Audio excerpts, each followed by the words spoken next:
Okay, so another day and another Motorola review, and today I'm going to be taking a look at the new Motorola G62 5G. This was released about a month ago and it boasts some pretty decent specs for the £165 asking price that I paid for it, but in the normal world it's about £199. For some reason I seem to be in the right place at the right time for getting these phones for a lower price, and then all of a sudden they jump up to full price. So we'll talk based on £199 because that's its normal asking price. So to begin with, let's talk about the display. It's a 6.5 inch Full HD display with a 120Hz refresh rate. It's just a standard IPS panel. If you want an AMOLED screen, you'll have to bump up to the G82, which doesn't improve in that many other ways other than the screen being one of them. But other than that, it's a really nice, smooth display. I've had no issues with it stuttering or anything like that. A combination of the 120Hz and that processor as well. At the top, you get a punch hole cutout with a 16 megapixel selfie camera at f2.0. And then at the bottom, you get a ever so slight chin at the bottom as well, which you find on a lot of other budget handsets. Anyway, on the left of the phone, you get your power button with integrated fingerprint sensor. I found this to be very accurate. It's not the quickest fingerprint scanner I've ever used, but it is very accurate. It very rarely missed my fingerprint. And then you've got your volume rockers above that. On the left of the phone, you get your SIM tray, which houses, of course, your SIM card, and you can house a micro SD card in that second SIM slot. On the bottom of the phone, you get a headphone jack, microphone, USB-C charging port and speaker. And then at the top, you get another microphone and another speaker. So it is quite nice that the G62 does support stereo sound. And the speaker quality is pretty good. Of course, it's not going to be the best on the market for such a low asking price, but it does do a good enough job to give you that sort of more surround sound effect. So that's the design of the G62. I've got it in what they call frosted blue, and it's a really nice matte plastic finish. It's pretty good at hiding fingerprints as well. And the rails are plastic as well, but they are separate from the main back of the phone. So it's not one piece of plastic, which you do find on some other phones. As for performance on the Motorola G62, you get the Qualcomm Snapdragon 480 Plus 5G processor built on an 8nm fabrication. So of course it's a budget processor, but it does give pretty good performance. I played a little bit of Need for Speed on the G62 and there wasn't any stutters or anything like that whilst I was playing that game. And those are the benchmarks for the 480 Plus inside the G62. And it's about average for this sort of price point. So there's not really any complaints here with regards to performance at this price point on the G62. This comes with 4GB of RAM and I've got 64GB of internal storage on this model, but I believe there is a 128GB model as well. And of course you can expand that using the micro SD card up to 1TB. So you can have plenty of storage, just have to go of course by that micro SD card.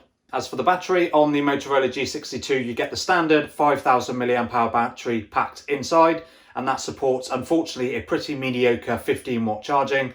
And Motorola haven't really been known for their really fast charging speeds. They've got a couple with 30 watts and then they've got a couple with 50 watts. But for the most part, most of them hover between sort of 10 and 18 watt charging, which isn't that fast, but the battery life on the G62 is absolutely great. You can easily get a full day, even with that 120Hz, because you've got that relatively efficient 8nm Snapdragon 480 processor.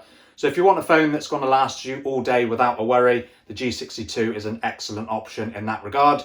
And then flipping the phone over, on the back, you get a 50 megapixel f1.8 primary camera, an 8 megapixel ultra wide, and then a 2 megapixel macro camera. So the G62 does drop the depth sensor found on other budget Motorola's, but to be perfectly honest, it doesn't really matter because phones can use their second ultra wide camera for depth detection. You don't actually need that depth sensor to have that portrait mode or anything like that. But my photo experience on the Motorola G62 has for the most part been pretty pleasant.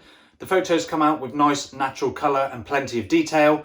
The ultra-wide camera, of course, drops quality because of that drop in megapixels. And I did find that the ultra-wide struggled to focus on the subject that I was trying to shoot, despite tapping on the screen multiple times. I'd take the photos and they'd still come out a little bit blurry.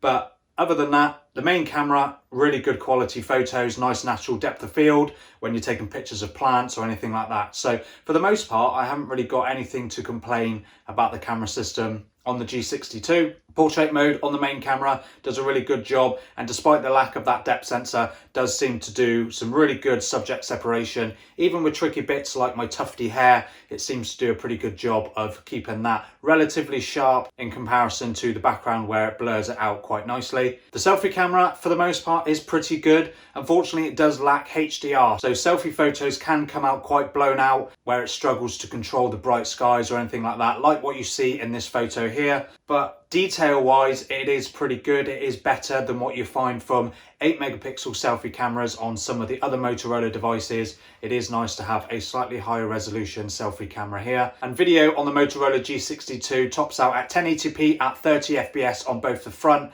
and the main camera. And this is just typical budget quality video. It is pretty good, but there is a noticeable lack of any sort of stabilization, especially when you're walking along. But the actual quality of the video isn't too bad at all. But of course, with budget phones, you're not going to be using them as a video camera. You're going to be wanting to upgrade to something a little bit better. But for the most part, for just general home movies, the G62 will do a pretty decent job.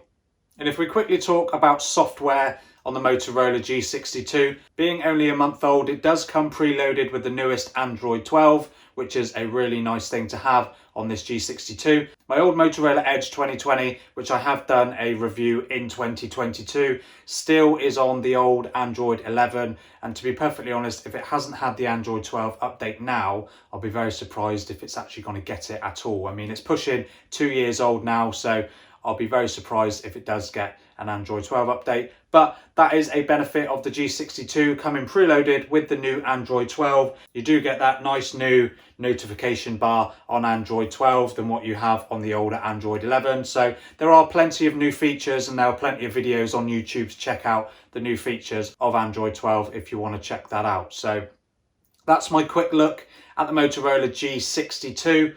Let me know in the comments what you think of this phone. Would you go out and buy one? Personally, I think it's a really good option. There is the G82, which does improve on performance by giving you a Snapdragon 695 processor. It gives you a 120 Hz OLED display, and then you get faster 30-watt charging, I believe, on that G82. But other than that, it's not a huge upgrade over the G62, but it does cost about 150 quid more. So if you're not someone that's into more demanding games, I would just stick with the G62. I wouldn't even bother going for the G82. But let me know in the comments if there's another Motorola phone that you are looking at getting. Would you consider the G62? Personally, I really like it. I've had a really nice experience with it, and this soft matte back is actually really nice, and it's scuff free and it hides the fingerprints really well. So thank you for watching. Let me know in the comments what you think, and subscribe to the channel if you enjoyed this kind of video, and I'll see you in the next one.